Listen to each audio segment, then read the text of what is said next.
Malam hari ini kita akan pengajaran, tapi sebelumnya kalau tidak kenal maka kita ingin kenalan. Anda boleh lempar 3 pertanyaan tentang Pastor Koko, karena ini kali pertama saya mengisi acara di kota Manado. Halo.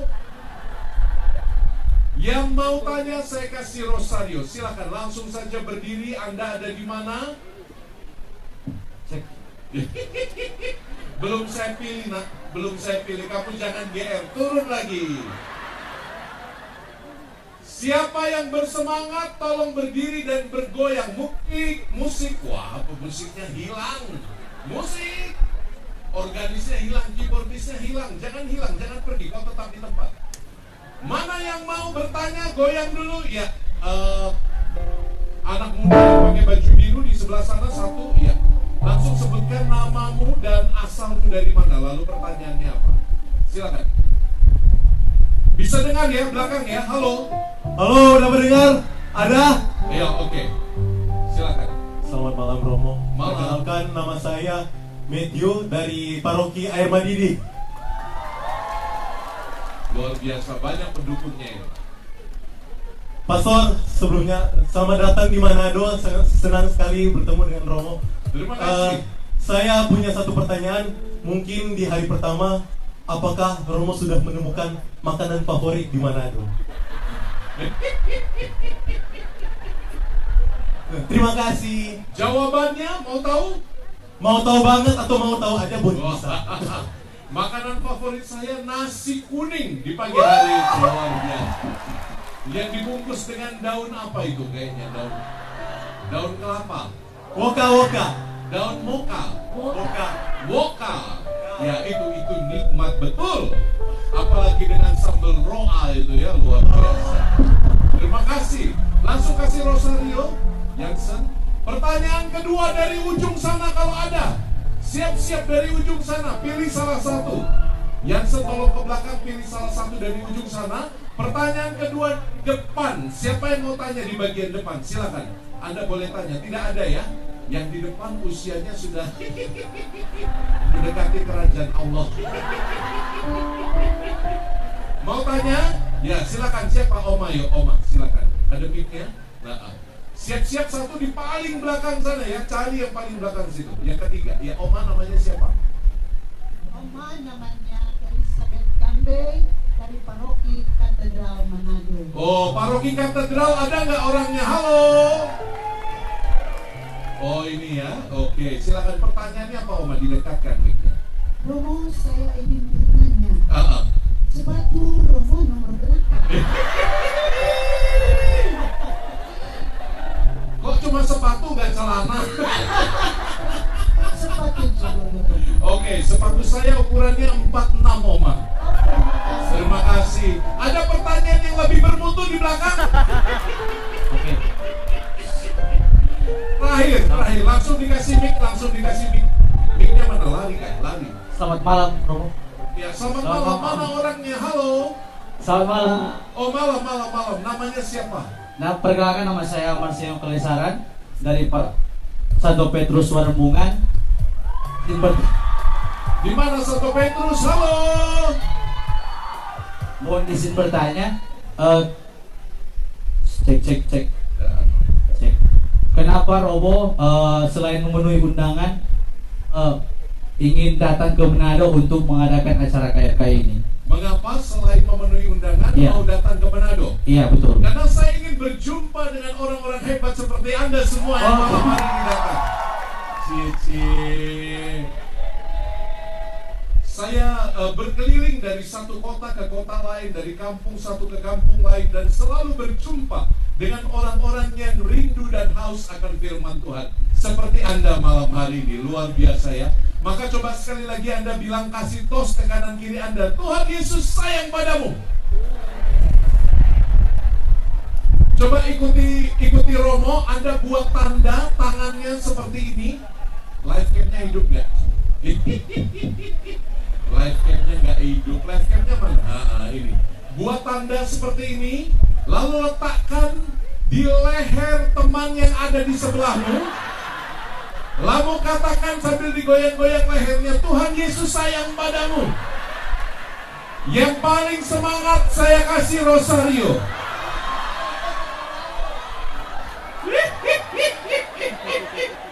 Tolong dikasih ini sudah Cek. Aduh, terjadi usaha pembunuhan di tempat ini ya. Yang di belakang kacau balau sudah. Ada lagi di sebelah sana yang mau rosario? Taruh di leher, katakan Tuhan Yesus sayang padamu. Yansen kasih aja Yansen, 2, 3 nggak apa-apa, silakan. Baik. Habis cuma 3 Cuma 3 pertanyaan. Baik, kita masuk ke materi ya. Yang tadi hanya untuk para pastor, mohon maaf ya. Ini saya mau melihat apakah umat ini rela berbuat kejahatan demi mendapat rosario. Baik, ini materi kita malam hari ini, berjalan bersama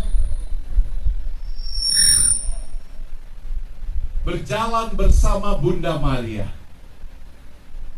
Bisa ditampilkan materinya? Kok ini membayang? Kelihatan, masih membayang ya? Coba dilihat. Tidak usah ada live cam, tolong. Langsung materi aja, bisa? Mulyono.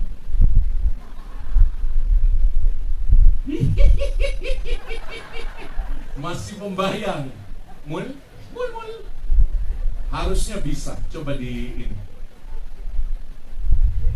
Ini tidak full.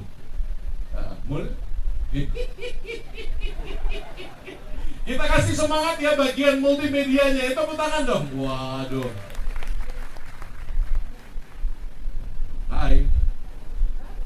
Oke, saya buka dengan cerita sambil nunggu ya. Pada suatu kali saya dan katakanlah namanya Pastor Andre. Iya, tepuk tangan untuk Pastor Andre, pastor paroki kita. Tepuk tangannya cuma segini ya, ini 1000 lebih umat.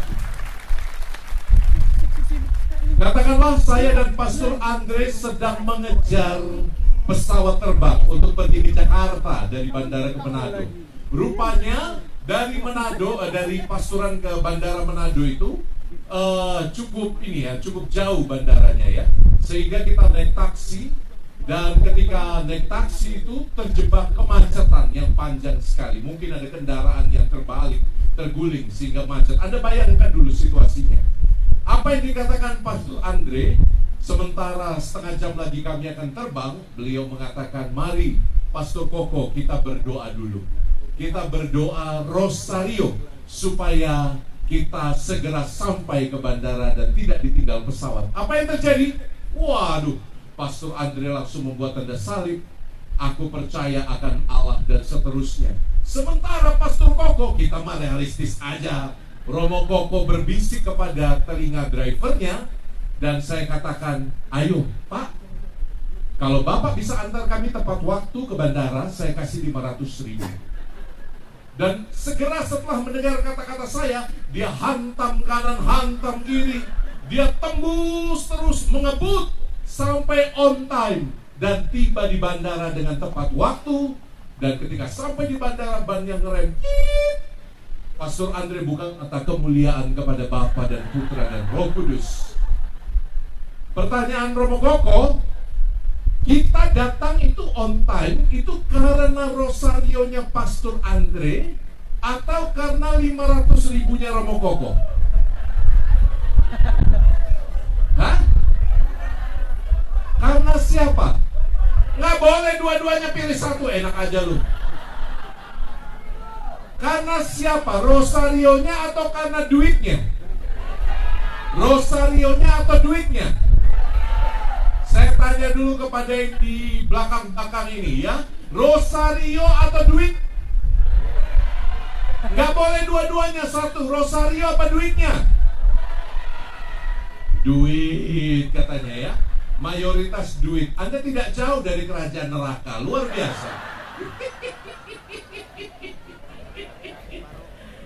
Kenapa kita nggak berani bilang itu dari doa Rosario? Halo?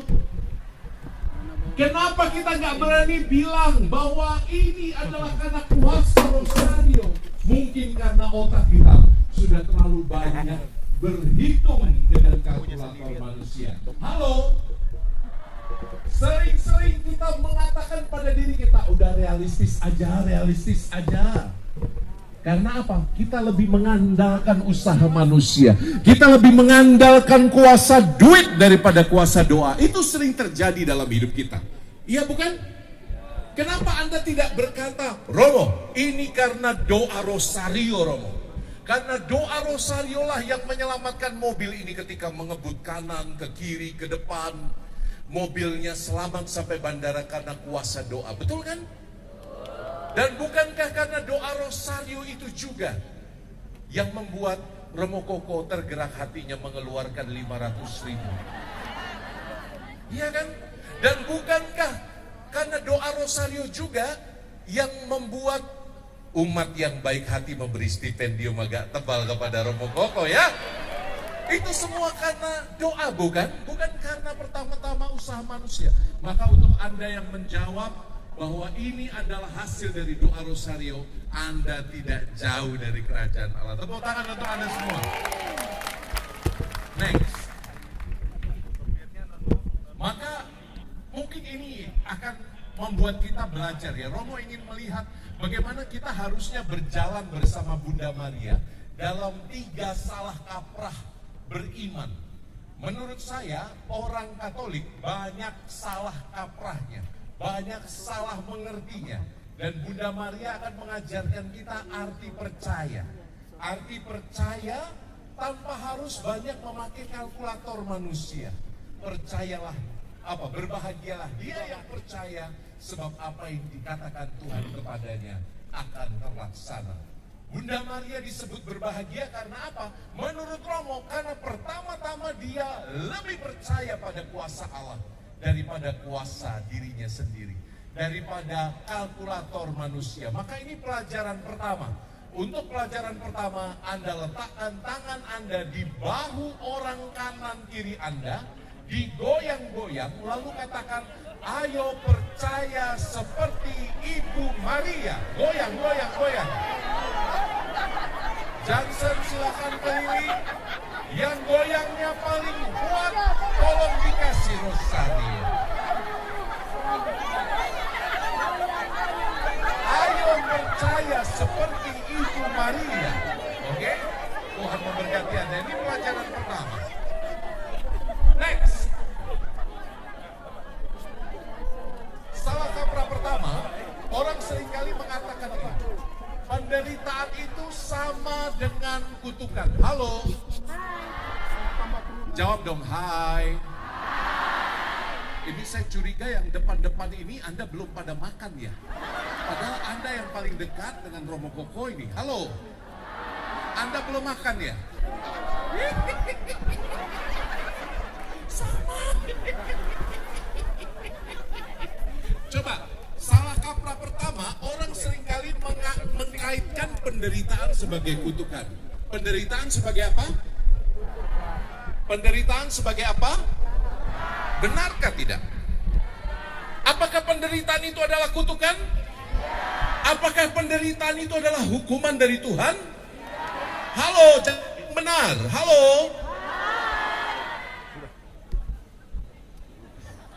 Siapa yang jawab iya itu ya Tuhan?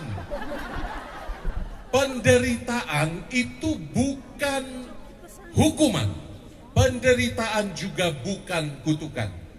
Kadang-kadang kita hidup dalam salah kaprah yang pertama ini, teologi pembalasan. Agama direduksi menjadi kalkulator karma. Pokoknya apa-apa hukum karma, hukum karma.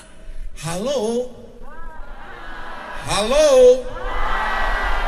Gak benar kalau Anda mengatakan orang sakit itu pasti imannya kurang. Orang bangkrut itu pasti ada dosa yang tersembunyi. Tidak benar. Tidak benar juga orang mengatakan keluarganya hancur ya. Itu pasti hukuman dari Tuhan. Halo? Itu salah kaprah. Nah ini kok banyak yang merekam, ngapain merekam? Nanti HP-mu masuk surga, kau nggak masuk surga. Kau lihat saya, coba lihat saya dari wajah ke wajah. Tante. Nah. Coba lihat Romo tidak usah pakai HP, lihat Romo apa adanya, apa besarnya ya segini. Saya merasa di penjara di HP Anda itu. Coba nggak usah ada yang merekam, Anda melihat, nanti rekamannya ini ada orang yang bertugas. Anda lihat saya. Anda katakan sekarang malam hari ini, penderitaan bukanlah kutukan. 1, 2, 3. Kalau yang sebelahmu kurang yakin, Anda pegang pundaknya, goyang-goyang lagi. Penderitaan bukanlah kutukan. Kita lihat ya, next. Suatu hari, di novisiat kami, waktu kami masih menjadi frater, waktu saya masih menjadi frater, ada 2 orang frater yang ngiler sekali makan durian. Di novisiat kami banyak pohon durian. Tetapi setiap kali panen, duriannya itu hanya boleh untuk para pastor. Jadi mau dapat 30 ya 30 butir itu di dalam ruang makan para pastor. Akibatnya apa? Malam-malam 2 orang frater novis ini mengendap-ngendap jam 11 malam. Saking pengennya makan buah durian, dia mencuri. Anda bayangkan, ketika pastornya itu sudah tertidur, 2 frater ini pergi mencuri. Anda mungkin kenal fraternya siapa?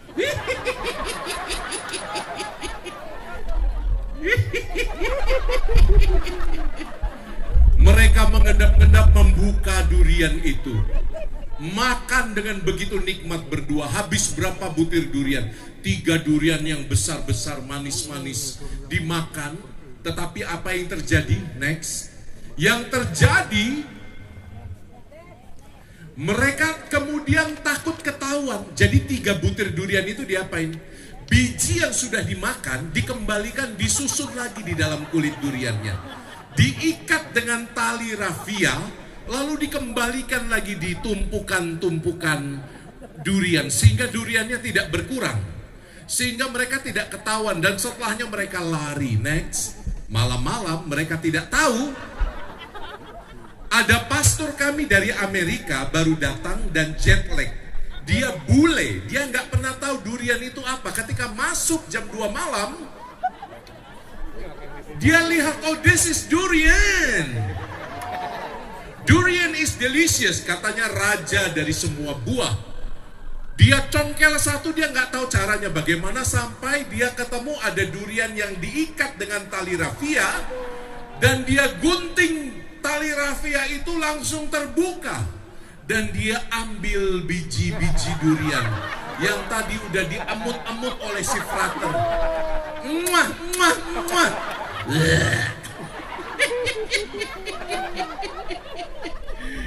Aduh, ternyata dia coba, kok tawar rasanya, kok nggak ada rasa. Dia coba lagi, satu lagi. 3 durian itu dia potong, semuanya dia makan, dan yang dia dapat bukan daging durian, tapi biji durian plus jigong-jigongnya. Nikmat betul. Next. Maka pertanyaan Romo, mana yang lebih beruntung? 2 frater pencuri itu atau pastor kami yang dari Amerika itu?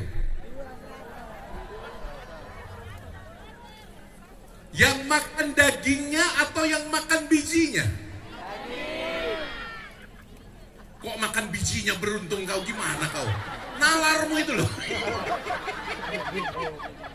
Mana yang lebih beruntung? Yang makan daging. Yang makan dagingnya tentu saja bukan. Itu yang lebih beruntung menurut ukuran dunia. Tapi kita nggak pernah tahu kan apa yang terjadi.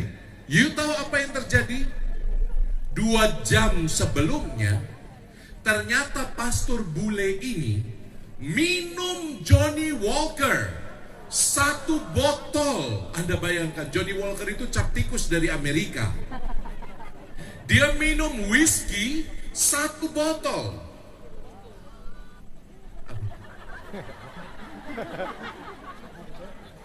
Hah? Oh, ada jangkrik di sini. Oh, nggak apa-apa. Dia suka berlindung. Perut yang besar. Jadi, dia minum 1 botol whisky sebelum dia makan biji durian itu. Andai kata dia makan dagingnya, maka rest in peace. Pasti dia akan meninggal dunia. Betul kan? Tetapi fraternya apa yang terjadi? Frater yang Anda anggap beruntung dan akan yang makan biji durian. Frater yang tadi makan biji durian yang Anda anggap beruntung, ternyata apa yang terjadi? Mereka dihukum membersihkan WC biara selama 6 bulan. Berdua itu. Jadi sekarang Romo tanya, siapa yang lebih beruntung? Halo? Siapa yang lebih beruntung? Makanya ini loh yang Romo katakan tadi. Kadang-kadang kalkulator manusia itu sangat terbatas. Kalkulator manusia tidak mengetahui semua rencana Allah yang paling baik untuk hidup kita. Kadang-kadang orang yang diberi biji durian itu justru diselamatkan oleh Tuhan. Kadang-kadang penderitaan menjadi jalan keluar, jalan penyelamatan untuk kau. Makanya kita punya salib. Salib itu tidak lain tidak bukan adalah jalan kesengsaraan, bukan? Halo? Salib itu jalan kesengsaraan, bukan? Jalan penderitaan, bukan? Tapi Tuhan gunakan jalan penderitaan itu sebagai jalan cinta, jalan keselamatan. Maka kalau hidupmu saat ini sedang berat, anak-anakku, kalau hidupmu saat ini sedang penuh pergumulan, engkau diputus pacarmu, kalau engkau sedang tidak baik-baik saja dengan suami atau dengan istrimu, kalau engkau sedang berat ekonomimu, gak apa-apa. Kadang orang bertanya, why me Lord? Why me? Mengapa aku? Tuhan akan buka langit dan Tuhan akan menjawab, why not? Saudari-saudaraku, tidak apa-apa, bersabarlah dengan penderitaanmu. Kadang-kadang Tuhan menggunakan penderitaanmu menjadi berkat yang tidak kamu ketahui. Amin. Amin. Amin. Katakan sama-sama Romo, bersabarlah terhadap waktu. Bersabarlah terhadap prosesnya Tuhan. Tuhan bisa ubah hidupku. Romo sudah berapi-api kau. Tuhan bisa ubah hidupku menjadi berkat, lebih besar, lebih indah daripada apa yang bisa kubayangkan. Amin. Tepuk tangan untuk Anda semua. Next. Ini loh yang Romo bilang, kadang-kadang kita menderita sedikit terus menangis. Mengapa aku Tuhan, apalagi di zaman serba drama Korea, drama Cina, semuanya menangis dan banyak orang menikmati air matanya. Kalau lagi bengong sendirian minum teh, kitik, ngaduk gula, minum sambil menangis menatap langit yang mendung, jijik kali melihatnya itu.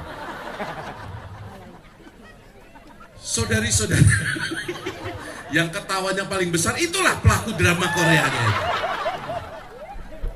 Kadang-kadang kita lupa untuk punya pengharapan. Kadang-kadang kita mengasihani diri sendiri terlalu berlebihan.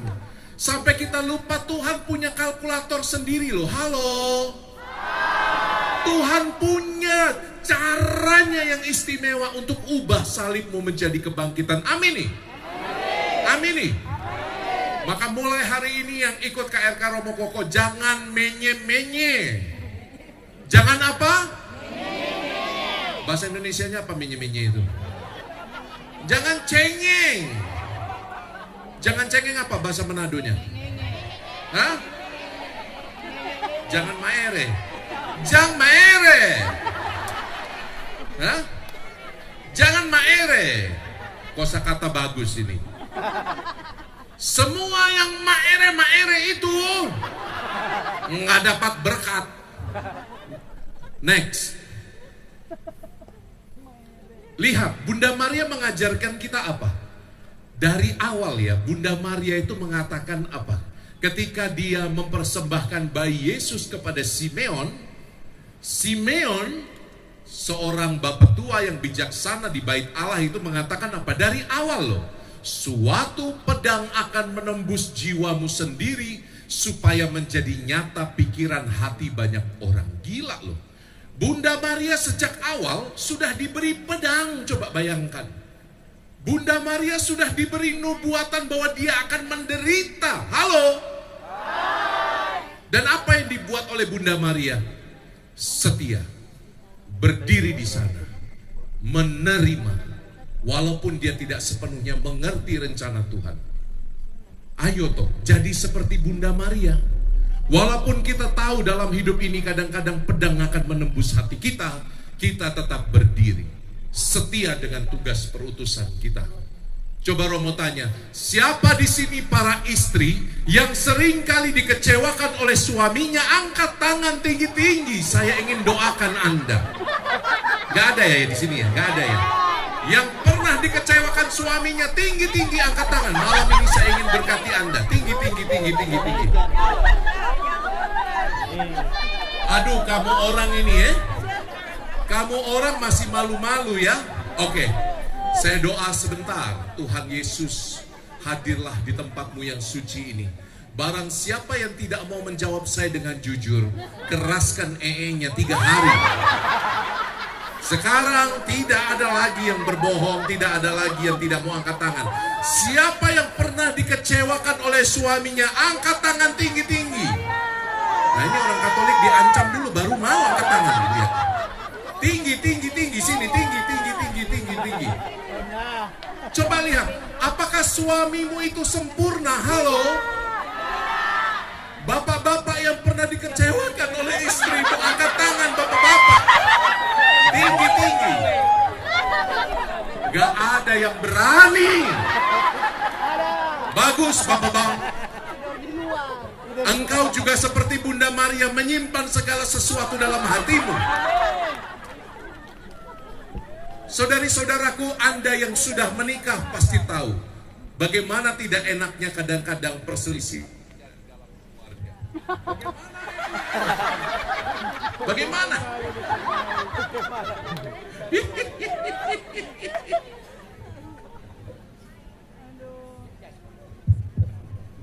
Mic-nya saja menyerah. Saya tidak akan menyerah berkhotbah. Maka Anda tahu bagaimana tidak enaknya punya relasi yang rusak. Tapi apakah itu alasan untuk mundur? Tidak. Apakah itu alasan untuk meninggalkan mereka dan meninggalkan janji perkawinan Anda? Tidak. Anda tetap setia, bukan? Amini. Nah itu loh, makanya Romo bilang, suatu pedang akan menembus jiwamu sendiri, supaya apa? Menjadi nyata pikiran hati banyak orang. Ini kekuatan Bunda Maria. Dia tahu bahwa dia akan dikecewakan, dia tahu bahwa dia akan menderita, dia tahu bahwa tidak semuanya akan menjadi jelas baginya. Dia tahu bahwa proses Tuhan mungkin kadang-kadang rumit, tetapi Bunda Maria setia. Dan akhirnya pikiran hati banyak orang menjadi nyata. Maka Anda kalau kuat menanggung salib Anda dengan heroik bersama rahmat Tuhan, kalau Anda setia, Anda bisa mengubah salib Anda menjadi berkat. Amin nih saudari-saudara. Amin nih. Yang bawa pasangan, mana yang bawa pasangan? Tinggi-tinggi yang bawa pasangan malam hari ini. Peluk pasangan Anda. Yang jomblo-jomblo di belakang, lihat yang jomblo-jomblo itu.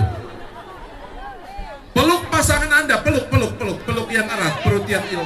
Katakan pada dia, pada yang Anda peluk, engkaulah salibku. Katakan. Engkau sumber penderitaanku. Tapi aku akan tetap setia. Ayo ulangi, tapi aku akan tetap setia. Cium. Muah. Ya. Yang jomblo-jomblo buka matanya, lihat. Yang jomblo-jomblo boleh berdiri. Yang belum punya pasangan boleh berdiri malam hari ini. Berdiri. Dalam hitungan ketiga. 1, 2, 3. Berdiri. Saling melihat kanan kirimu, saling melihat. Malu ya. Aduh, saya doakan kamu semua enteng jodoh. Amin. Dapat yang seiman. Amin. Lalu menderita bersama-sama.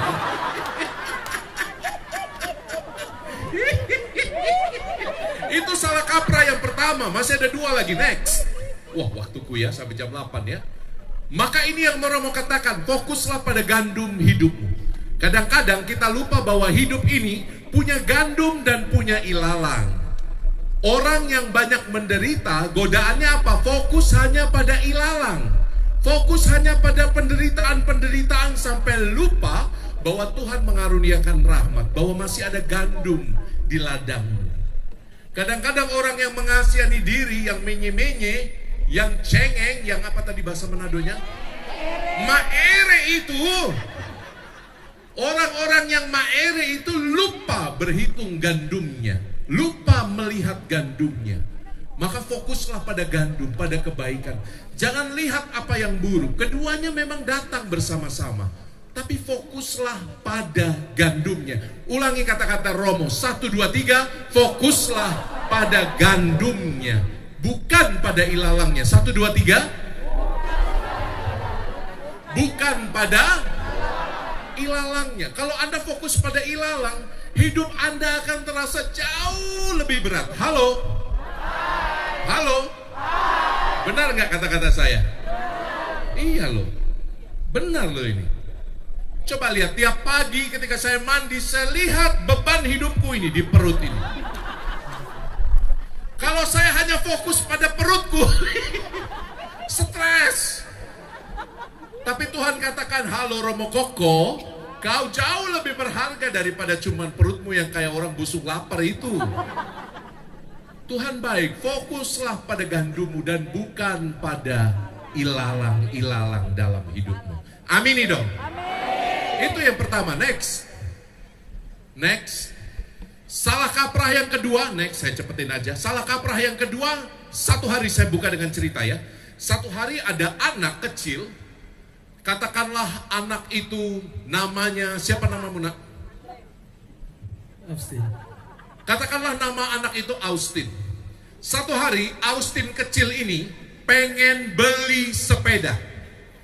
Dia novena Santo Yudas Tadeus 9 hari untuk minta sepeda. Lalu dia minta orang tuanya, nggak dikasih tuh.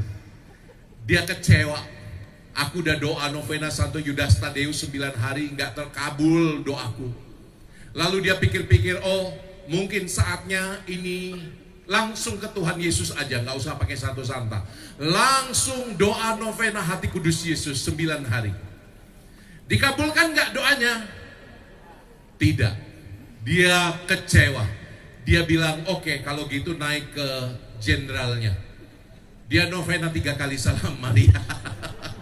Karena dia bilang, masa Bunda Maria nggak akan mengabulkan doaku? Masa Bunda Maria nggak bisa gosok-gosok Tuhan Yesus supaya sepedanya keluar? Lalu Austin kecil ini doa novena 3 kali salam Maria. Jadi sudah 9 kali 3. Berapa hari dia berdoa? 27 hari dia berdoa novena. Dia minta sepeda. Dapat nggak di hari ke-27 sepedanya? Nggak dapat. Tetap nggak dapat. Lalu apa yang terjadi? Dia kecewa. Dia ambil patung Bunda Maria punya mamanya. Dia naik ke loteng ke lantai 2.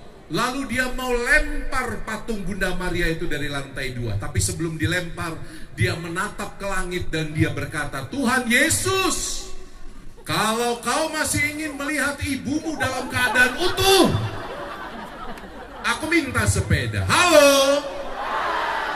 Kadang-kadang iman Katolik berpikir bahwa dengan doa aku bisa menyogok Tuhan. Kadang-kadang kita berpikir kalau sesuatu tidak berjalan sesuai dengan keinginanku, berarti Tuhan jahat. Padahal aku sudah berdoa, aku sudah aktif di gereja, aku ikut pelayanan A, B, C, dan D. Tapi ketika sesuatu tidak berjalan sesuai seleraku, keinginanku, aku ngambek. Halo? Halo? Ini salah kaprah yang kedua. Ini banyak sekali terjadi. Benar nggak? Coba siapa di sini yang pernah kecewa karena doanya tidak dikabulkan? Angkat tangan tinggi. Pernah nggak? Sama, saya juga sering doanya nggak dikabulkan. Saya kecewa. Pernah nggak Pastor Koko kecewa? Sering. 3 tahun yang lalu adik saya melahirkan, dan ketika itu saya sempat ada di rumah karena baru pulang liburan dari US. Dan apa yang terjadi?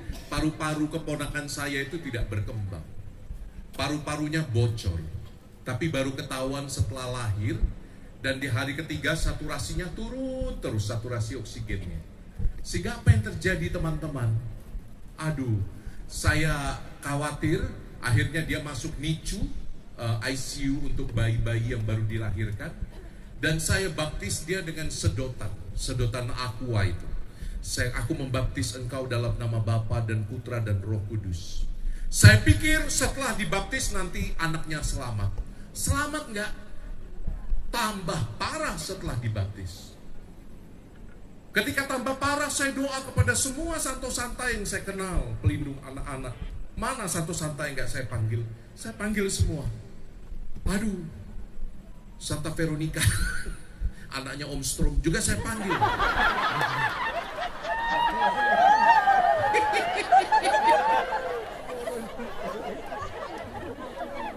Saya panggil semua Santo Santa dengan harapan mereka bisa menjadi pendoa untuk anak ini dan Tuhan berbelas kasih. Selamat nggak anak ini by the end? Tidak. Saya kecewa setengah mati. Tapi sejurus kemudian saya ingat, doa-doaku bukan untuk menyogok Tuhan. Kadang-kadang kita lupa, kita berdoa seolah-olah itu dengan logika transaksional, kayak ini dagangan, kayak ini transaksi bisnis, next. Padahal bukan itu yang Tuhan mau. Lihat, ada 2 orang dalam cerita perumpamaan Tuhan Yesus. Satu orang Farisi, dia berdoa ke bait Allah, di sebelahnya pemungut cukai. Dia bilang, Tuhan, untung aku gak kayak pemungut cukai itu Tuhan. Aku sudah buat baik, aku hidupnya lurus, aku hidup sesuai dengan Taurat, aku gak kayak pemungut cukai orang berdosa ini. Tuhan terima kasih ya. Itu doa dia. Tetapi pemungut cukai itu sadar akan kelemahan-kelemahannya. Dia bilang apa? Tuhan, kasihanilah aku orang berdosa ini. Dan Tuhan Yesus mengatakan, yang dibenarkan oleh Allah adalah si pemungut cukai yang meminta belas kasihan Tuhan. Halo? Halo? Maka ingat baik-baik, semua usaha baikmu, semua doa-doamu berguna nggak untuk keselamatanmu? Berguna. Tetapi itu bukan alat transaksi. Halo?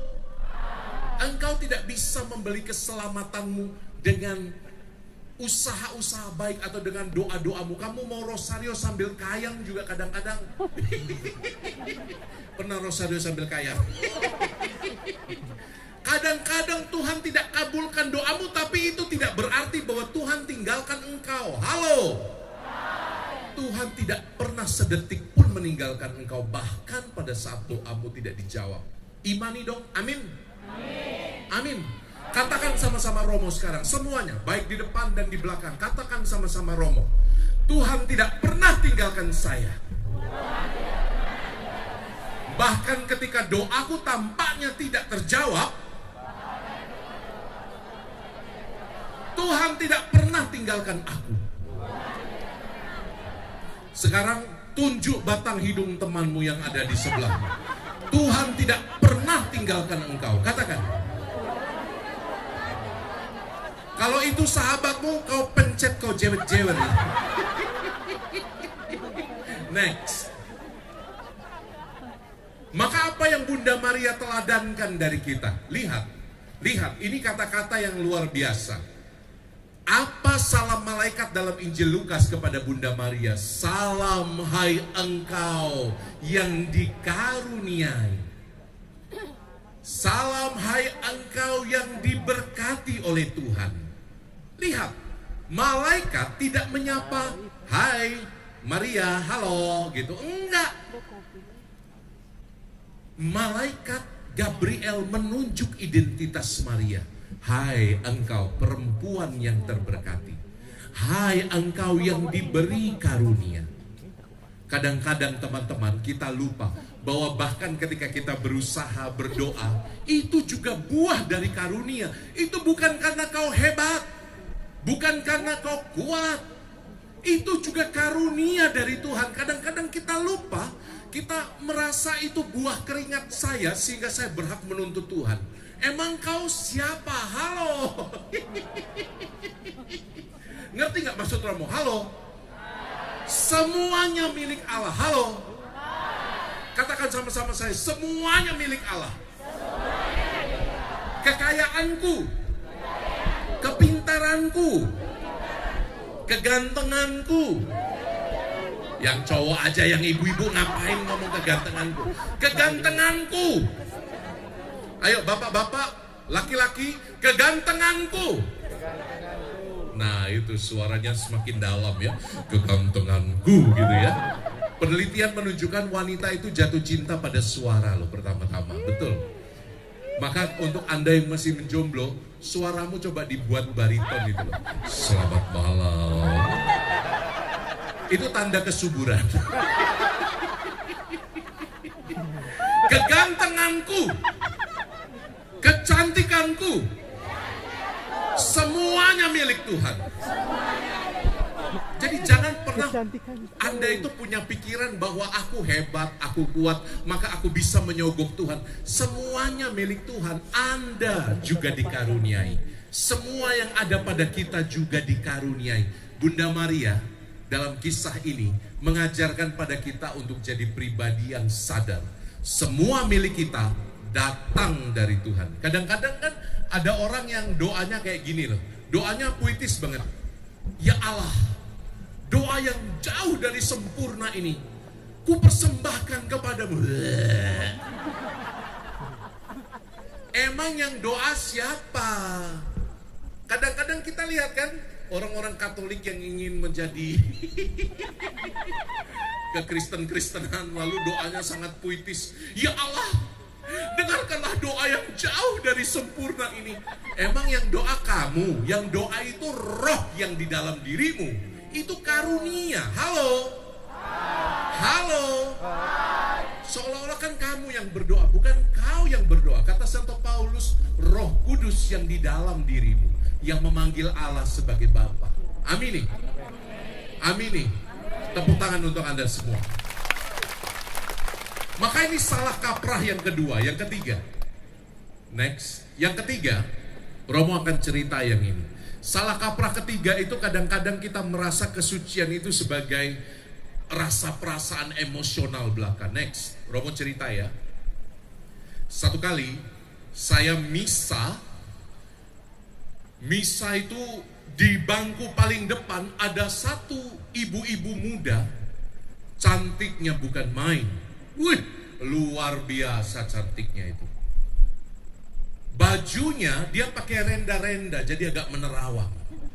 Makinlah mataku terfokus padanya. Bahkan ketika komuni, saya salah sebut tubuhku.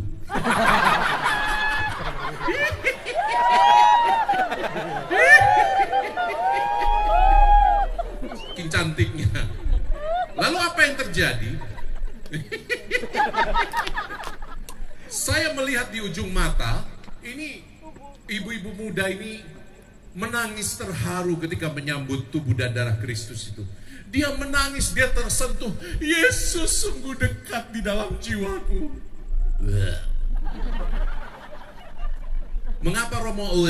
Karena 5 menit kemudian setelah Ekaristi, apa yang terjadi next?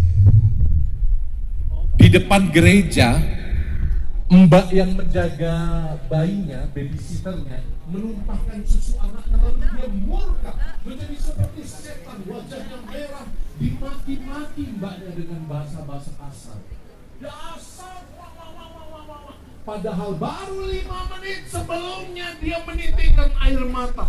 Jijik aku lihatnya. Orang seringkali merasa bahwa kekudusan itu rasa emosional. Halo, rasa tersentuh oleh Tuhan, dijamah oleh kuasa Roh Kudus. Romo ingin membalik pandangan Anda. Halo. Dan ini yang seringkali terjadi, keluhan-keluhan orang Katolik. Kalau datang misa, Anda mengatakan apa? Pastor, aku nggak tahan pergi misa. Misanya orang Katolik itu panjang sekali. Belum lagi kalau pasturnya itu tua, homilinya putar. Aduh, aku merasa nggak dapat apa-apa. Halo. Belum lagi kalau lagu-lagunya orang Katolik nggak kayak gereja sebelah bagus, menghentak, pakai band. Lagu orang Katolik, ampunilah. Kadang-kadang dirigennya sengaja panjang-panjangin supaya kelihatan menyentuh, padahal kita ngantuk luar biasa. Betul? Tuhan kasihani kami. Umatnya semua masuk api penyucian. Ada jengkel. Saya pun jujur, saya pengen lempar sepatu dirigen-dirigen macam itu. Betul nggak? Belum lagi kalau sudah masuk masa prapaskah, aduh lagu kumbaya itu.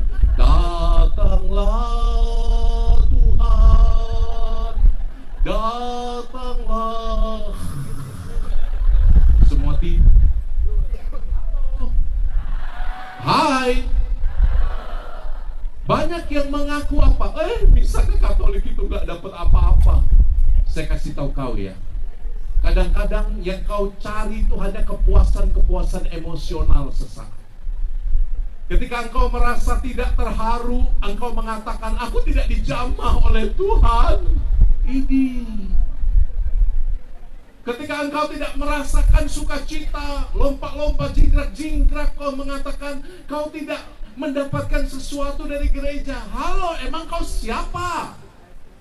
Kita datang misa itu karena itu kewajiban kita untuk menyembah Allah. Puncak penyembahan kita bukan dalam puji-pujian. Puncak penyembahan kita yang paling tinggi apa? Kurban. Sama seperti perjanjian lama memberikan kurban anak domba. Perjanjian baru Tuhan perintahkan lakukan ini sebagai kenangan akan daku. Kurban Ekaristi. Kurban itu adalah pujian penyembahan yang paling tinggi. Halo. Bukan nyanyi-nyanyian, bukan puji-pujian, bukan apa misalnya bahasa roh. Ini ada gerakan karismatik Katolik di sini ya. Senandung roh, puji-pujian roh itu bukan puncak penyembahan. Puncak penyembahan kita adalah Ekaristi, tidak lain tidak bukan. Dan itu kewajiban kita. Kalau kita berbahasa roh, bersenandung roh, ya tidak apa. Kalau ada yang menafsirkan untuk kepentingan jemaat, tidak apa. Tapi kalau itu hanya kamu katakan, aku nggak disentuh oleh Roh Kudus karena aku nggak berbahasa roh. Halo, kau mainnya kurang jauh. Yang paling tinggi adalah Ekaristi. Halo? Halo? Berbahasa roh boleh nggak? Kalau dalam misa karismatik, kenapa tidak? Iya toh? Senandung roh boleh tidak? Boleh, karena memang Santo Agustinus mengatakan ada yang namanya jubilation. Jubilation itu jubilatio, itu apa? Dorongan sukacita yang tidak bisa diungkapkan dengan kata-kata. Boleh bersenandung roh, boleh.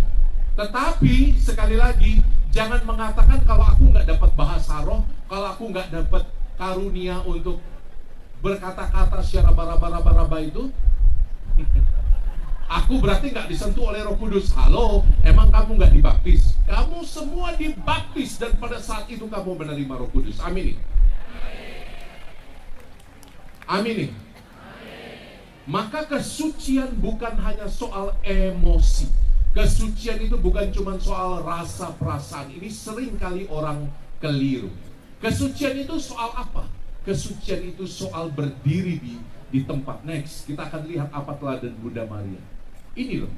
Inilah kesucian. Kesucian itu adalah saat kita berdiri di bawah kaki salib seperti Bunda Maria. Bunda Maria itu cuma sedikit disebutkan dalam kitab suci. Cuma beberapa peristiwa. Tapi perhatikan, semua peristiwanya adalah peristiwa penting. Peristiwa air diubah menjadi anggur. Di mana? Di mana? Di kota apa? Di mana? Ada Bunda Maria nggak di situ? Ada. Itulah tanda pertama dalam Injil Yohanes. Itu kali pertama Yesus menunjukkan kekuasaannya. Lalu yang kedua, di bawah kaki salib di tengah penderitaan, Bunda Maria di mana? Di situ berdiri. Dia tidak pergi seperti murid-murid laki-laki yang lain. Dia wanita perkasa berdiri di bawah kaki salib, setia sampai akhir, sehingga pada saatnya dia harus memeluk jenazah putranya. Dia mengatakan sekali lagi, Fiat mihi secundum verbum tuum. Fiat voluntas tua. Jadilah kehendak. Ini kan sesuatu yang namanya komitmen yang dibuat oleh Bunda Maria. Makanya kesucian itu bahasa lainnya apa? Komitmen. Kesetiaan. Itulah kekudusan. Bukan cuman kamu do good ketika kamu feel good gitu. Bukan cuma ketika kamu lakukan sesuatu karena kamu merasa oke, merasa baik, oke, aku lagi bahagia, aku akan buat baik. Enggak. Bahkan ketika kamu tidak merasakan apa-apa, tapi kamu tetap melakukan apa yang Tuhan mau, itulah kesucian. Tepuk tangan untuk Anda. Maka Romo angkat topi terhadap anak-anak muda yang walaupun merasa Ekaristi itu membosankan, mereka sadar, ini harus kulakukan. Inilah kewajibanku untuk menyembah. Aku tetap datang. Aku tetap hadir. Itulah kekudusan. Dan saya angkat topi terhadap para istri. Para istri yang seringkali disakiti hatinya oleh para suami. Walaupun kata-kata suamimu itu sengak, makin tua makin sengak kan suami Anda. Makin tua makin menjengkelkan suami Anda. Betul ya? Halo. Bapak-bapak, makin tua makin jelek istri Anda kan? Makin sengak, makin jelek. Tetapi Anda tetap setia. Anda tetap memegang komitmen. Itulah kesucian. Luar biasa pasutri-pasutri yang hadir di sini. Para romo misalnya. Aduh, para romo. Apalagi para romo biarawan-biarawati sering sekali menjadi korban gosip. Halo? Siapa di sini yang pernah menggosipkan pastor, bruder, frater, suster? Ada nggak? Yang pernah menggosipkan ada nggak? Tinggi. Orang pertama datang mengatakan, kenal Pastor Andre nggak? Pastor Andre semalam makan dengan satu keluarga Kristiani. Wah. Orang kedua datang beritanya udah bisa bergeser. Kau kenal Pastor Andre kah? Pastor Andre semalam makan dengan satu ibu Kristiani. Hai. Sudah geser dari satu keluarga ke satu ibu-ibu. Orang ketiga datang beritanya udah berubah lagi. Kau sudah dengar belum Pastor Andre semalam dia sudah makan ibu Kristiani? Sudah beda jauh. Habis Pastor Andre malam ini. Tapi dia setia. Walaupun digosipin, dia setia. Walaupun tidak bisa menyenangkan banyak orang, pastornya setia. Dan itulah kesucian. Halo. Itulah kesucian. Tepuk tangan dulu untuk kita semua ya. Dan ini yang dilakukan Bunda Maria. Kesetiaan itu melampaui gejolak perasaan. Semakin matang cinta Anda, semakin Anda itu bisa meregulasi emosi dengan lebih matang. Halo. Semakin dalam cintamu pada Tuhan, maka semakin Anda itu akan berusaha taat pada komitmen, pada janji yang Anda ucapkan. Saya bersyukur ya, hari ini karunia saya, hari ini saya merayakan 20 tahun hidup membiara hari ini, 1 Agustus. Dan saya merayakannya dengan begitu banyak orang yang luar biasa di Taman Doa Bunda Hati Kudus ini. Saya merasa sangat bersyukur karena saya pikir-pikir bukan Tuhan yang apa? Bukan saya yang hebat, tapi Tuhan yang setia meneguhkan saya. Dan itu yang kita rayakan setiap kali Anda merayakan ulang tahun perkawinan, ulang tahun kehidupan. Kita merayakan Tuhan yang setia kepadamu. Maka untuk penutup ini, sekali lagi Anda peluk orang di sebelah kanan kiri Anda katakan Tuhan sudah setia. Ayo kurang kencang, Tuhan sudah setia. Mari kita belajar setia seperti Bunda Maria. Coba peluk yang kencang, Anda goyang-goyang. Ayo belajar setia, ayo setia. Punya komitmen, setia. Yang di depan kurang pelukan ya. 1, 2, 3, ayo pelukan.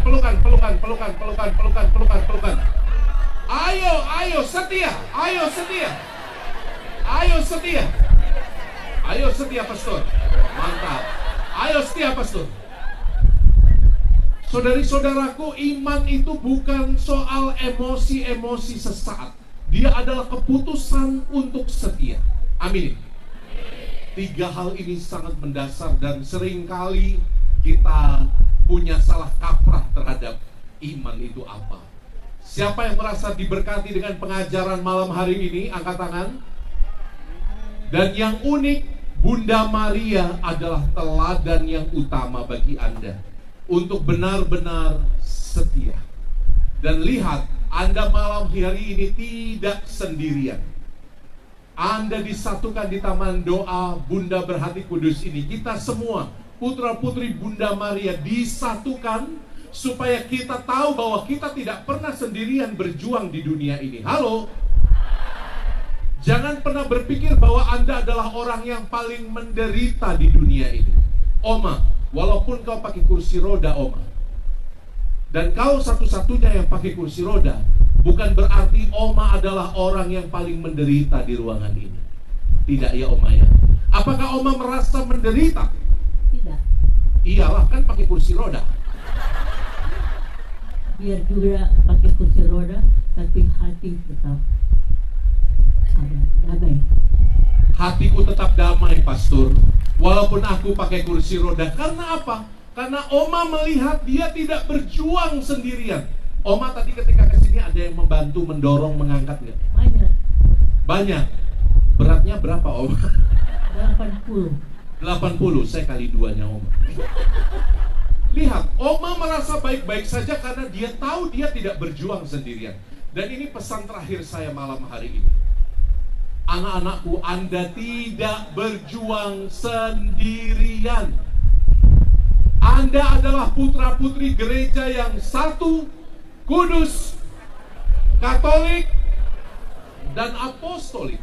Anda tidak pernah berjalan sendirian. Di sini ada pendukung Manchester United, angkat tangan. Halo MU.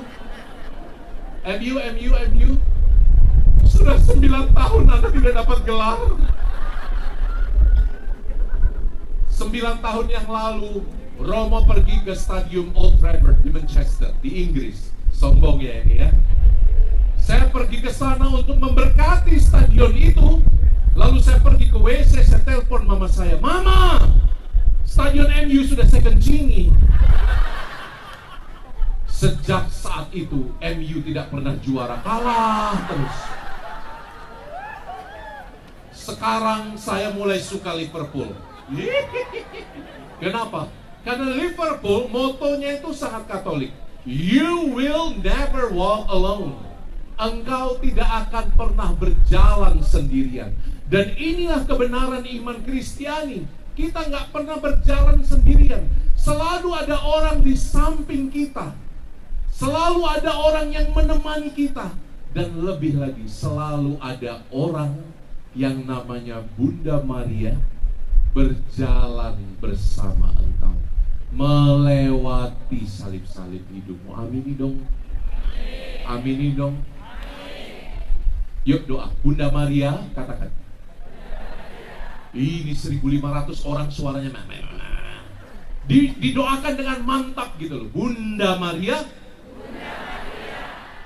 sambil pegangan tangan kanan kirinya. Bunda Maria, sambil lihat Bunda Maria di atas. Bunda Maria, berjalan bersamaku loh. Berjalanlah bersamaku Bunda. Hidupku kadang berat. Coba Anda ingat-ingat masalah apa yang Anda punya selain utang pinjol itu. Coba Anda ingat-ingat. Bunda Maria, berjalanlah bersamaku. Buat aku sampai pada Yesus. Dan aku tahu, aku gak akan pernah sendirian. Aku dikuatkan oleh anak-anakmu yang lain. Makanya Bunda, hantar aku sampai ke surga. Kapan? Lusa? Bulan depan? Kapan? Yang jomblo-jomblo teriak, belum kawin pastor. Sampai pada waktunya nanti. Amini. Amini. Anda tos kanan kiri Anda bilang, saya nggak pernah sendirian. Tos kanan kiri, saya nggak pernah sendirian. Saya nggak pernah berjuang sendirian. Dan Anda tahu salah satu arti dari Ekaristi. Ekaristi itu dari kata Yunani Eucharistia, artinya perayaan syukur. Itu perayaan syukur yang membuat Anda bersama-sama menjadi satu tubuh Kristus.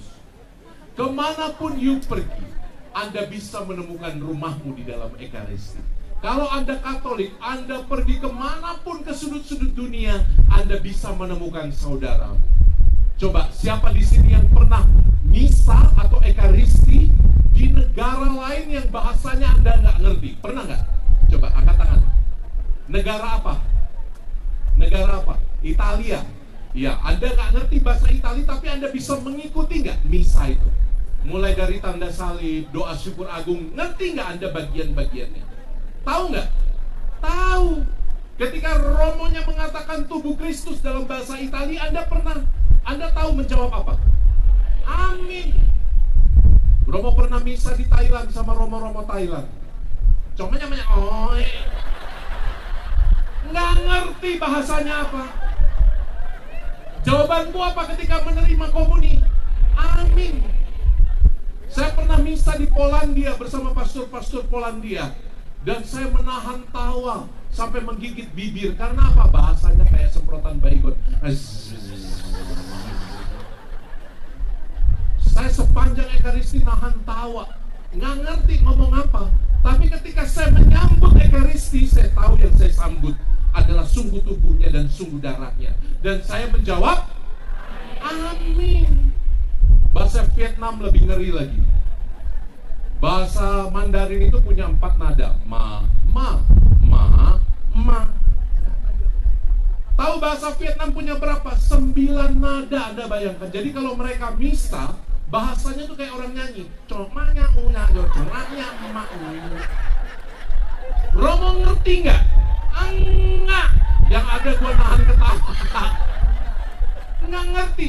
Tapi saya tahu ini komunitas gereja Katolik yang menguatkan saya lewat Ekaristi. Dan ketika saya sambut tubuh dan darah Kristus itu, saya tahu ada sedemikian banyak orang yang mendoakan saya. Amini itu.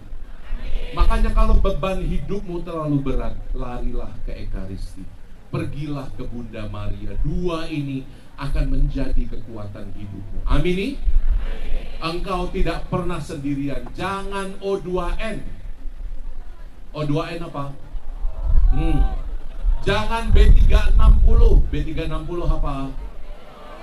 Jangan B360, jangan O2N. Engkau nggak menderita sendirian, banyak orang mendukung kamu. Coba sekarang berdiri dalam hitungan ketiga. 1, 2, 3. Apa tadi? Hah? Yang kedua, doamu bukan alat transaksi. Kita semua dikaruniai oleh Tuhan, maka gunakan karuniamu dengan bijaksana. Yang ketiga, kita bicara apa tadi yang terakhir? Kita bicara yang ketiga tentang kesucian. Itu bukan cuma soal rasa perasaan. Kesucian itu soal komitmen untuk setia. Dan yang keempat apa? Yang terakhir, kita nggak pernah sendirian. Kita berjalan bersama-sama Bunda Maria. Amin. Untuk kita semua.